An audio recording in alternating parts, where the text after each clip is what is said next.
36. Et enfin, nous allons parler de Chris Jericho.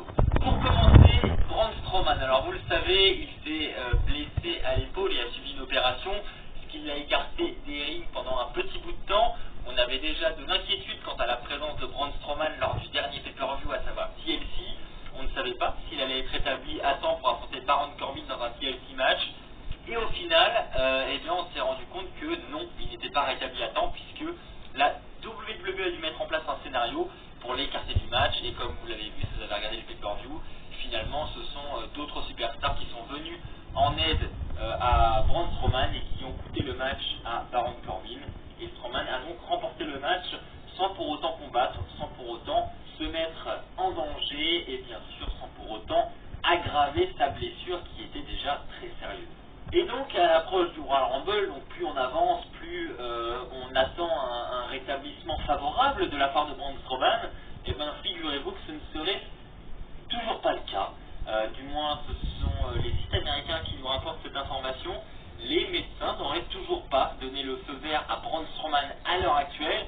Et ça devient vraiment inquiétant parce que vous imaginez bien, on a un match entre Braun Strowman et Brock Lesnar qui a été annoncé pour le titre universel au Royal Rumble. L'annonce a été faite, donc on ne peut plus vraiment reculer. Et donc les officiels se retrouvent un petit peu dans la même situation qu'à TLC, c'est-à-dire booker un match avec un lutteur dont on n'est pas sûr qu'il sera à 100% lors du pay-per-view. Et donc imaginez si une fois de plus on avait un Braun Strowman qui n'était pas autorisé par les médecins pour combattre au Royal Rumble. Qu'est-ce qu'on va faire? On ne peut pas se permettre de refaire le même scénario qu'à TLC, c'est-à-dire avoir des lutteurs qui vont venir tabasser Lesnar à lui-même, j'y crois pas du tout. Et puis on ne peut pas non plus annuler un match comme ça, un match si important à quelques semaines du pay-per-view. Voilà, ils ont commencé à construire la rivalité, etc.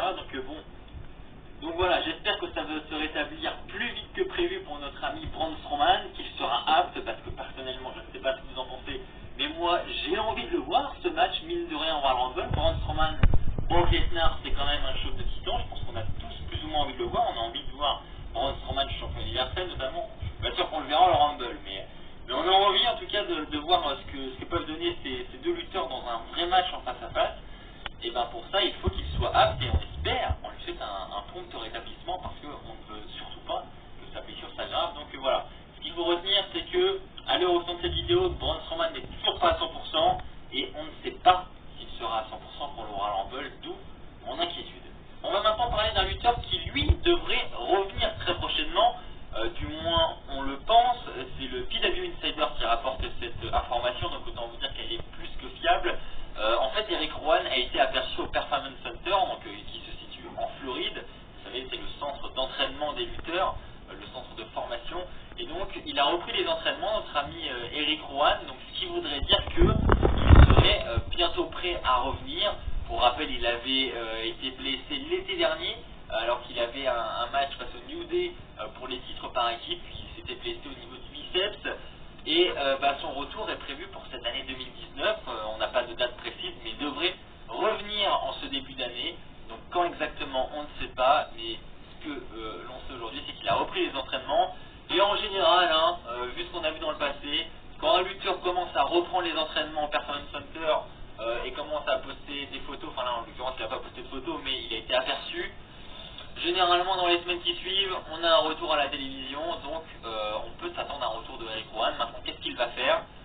Je vous avoue, refaire équipe avec Luke Harper, reformer les Bludgeon Brothers et de nouveau les avoir aux alentours des sites par équipe, je suis pas ultra chaud. Eric Rowan en solo, je suis pas ultra chaud non plus. Mais bon, ça reste mon avis. Mais voilà, donc je ne sais pas ce qu'ils vont lui donner. Est-ce qu'il va revenir sur le devant de la scène? Est-ce qu'ils vont le relancer dans la division par équipe? Aucune idée, je pense qu'ils vont opter pour cette option-là. Mais j'espère pas en solo, quoi. Parce que Eric Rowan en solo, c'est très compliqué. Dites-moi ce que vous en pensez dans les commentaires, mais moi je suis vraiment pas chaud, quoi. Nous allons passer à la troisième news de cet épisode et nous allons parler de WrestleMania 36.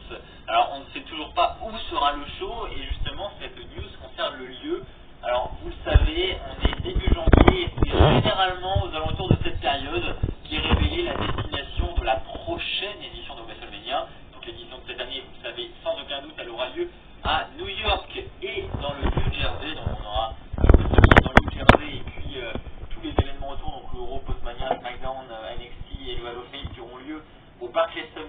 Brooklyn. Et aujourd'hui, on a des informations qui nous remontent également des sites américains quant à la location de WrestleMania 36. Et ce serait la Floride qui aurait été choisie comme lieu. Alors vous allez me dire, oui, on a déjà eu WrestleMania 33 en Floride, à Orlando, en 2017, et c'est vrai, donc je suis totalement d'accord avec vous, mais il faut savoir que la Floride serait un petit peu une destination favorite de Vince McMahon. Vince McMahon aimerait bien cet endroit et aurait décidé de refaire l'édition l'année prochaine en Floride.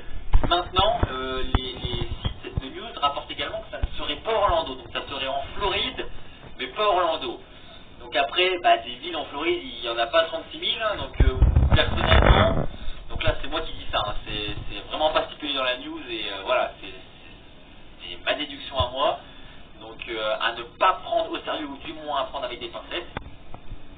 Je le vois bien à Miami, voilà, c'est quand même une grande ville, et puis on a déjà eu une édition à Miami, WrestleMania 28, qui avait lieu à Miami, dans la ville du Rock.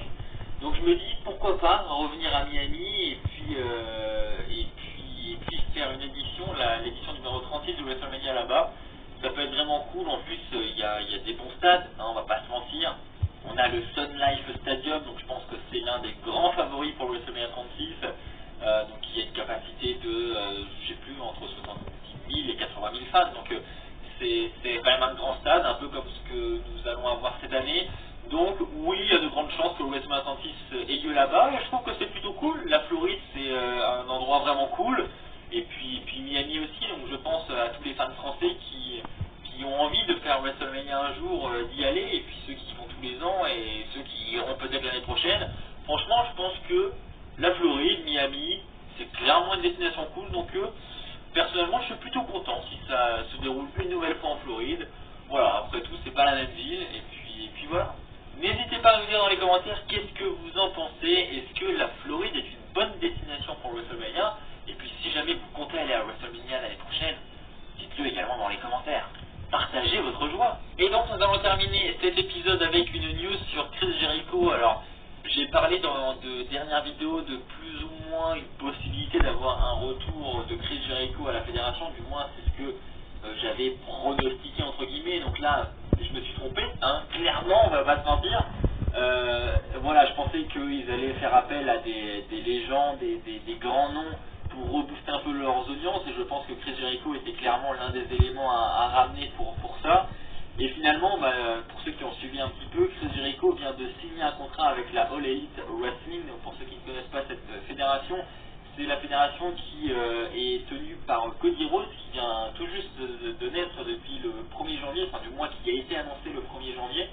Il y a eu la conférence de presse mardi dernier, et durant celle-ci, Chris Jericho est apparu et a clairement dit qu'il avait signé avec cette fédération, ce qui veut dire que un Chris Jericho à la WWE, il ne faut plus compter dessus, du moins pour l'instant, et visiblement la WWE n'a pas trop bien digéré cette signature, puisqu'elle l'a premièrement retiré de son roster sur le site officiel. Il n'est plus dans le roster actif, et désormais il fait partie de la section alumni. Donc pour ceux qui ne connaissent pas la partie alumni du site officiel, c'est là où il y a toutes les légendes et voilà tous ceux qui ne sont plus sous contrat avec la fédération. Donc il a été déplacé vers cette catégorie-là à la suite de cette annonce, donc c'est déjà un premier point. Et puis en plus de ça, et là je trouve ça franchement abusé, il a été retiré de l'intro de début du show. Vous savez, la petite intro où on voit un petit peu l'évolution de la fédération. Donc on part d'André le Géant et puis on remonte avec John Cena et puis jusqu'au superstar d'aujourd'hui. La toute petite intro de 30 secondes du début. Il était dedans au départ, et puis sur les intros de cette semaine, on voit qu'il a été retiré et qu'il n'y apparaît plus. Et voilà, je trouve ça abusé quand même, parce que certes Chris Jericho a signé avec une autre fédération, mais après tout il est libre, quoi. Il n'est pas destiné à rester à la WWE à vie, donc voilà, rien ne l'empêche de signer ailleurs. Et visiblement la fédération n'aime pas l'infidélité puisqu'il a été retiré, et je trouve ça dommage, parce que voilà, c'est pas parce qu'on signe ailleurs qu'on ne fait plus partie de l'histoire de la WWE, et pour ça voilà, il mérite de rester dans cette intro, parce que comme je l'ai dit tout de suite, il y a des catcheurs de toutes les époques. Voilà, il y a même des catcheurs qui ne sont plus à la fédération aujourd'hui, bon, qui ont plus ou moins des contrats de légende. Mais voilà, tout ça pour dire que pas l'intérêt de le retirer, de le blacklister comme ça, donc c'est dommage. Bon, on n'est peut-être pas arrivé non plus à un stade de CM Punk où son nom est banni de tous les endroits possibles, mais bon, ça peut commencer par là et c'est dommage, c'est vraiment dommage. N'hésitez pas à donner votre avis dans les commentaires. Qu'est-ce que vous pensez de ce blacklistage de Chris Jericho? Est-ce que vous aussi vous trouvez que c'est un petit peu abusé? Voilà, c'est ainsi que s'achève cette vidéo. J'espère réellement qu'elle vous a plu. Si c'est le cas, n'hésitez pas à lâcher un pouce bleu. N'hésitez pas à vous abonner pour ne pas rater les prochaines vidéos qui sortiront sur la chaîne. En plus, je peux déjà vous dire qu'il y a un épisode sur l'histoire de Rey Mysterio qui ne devrait pas tarder. Voilà, je ne vous en dis pas plus, mais ça va bientôt arriver sur la chaîne. On se retrouve très très vite. D'ici là, portez-vous bien et n'oubliez pas, soyez toujours très très fiers d'être fan de catch. Allez, bye tout le monde!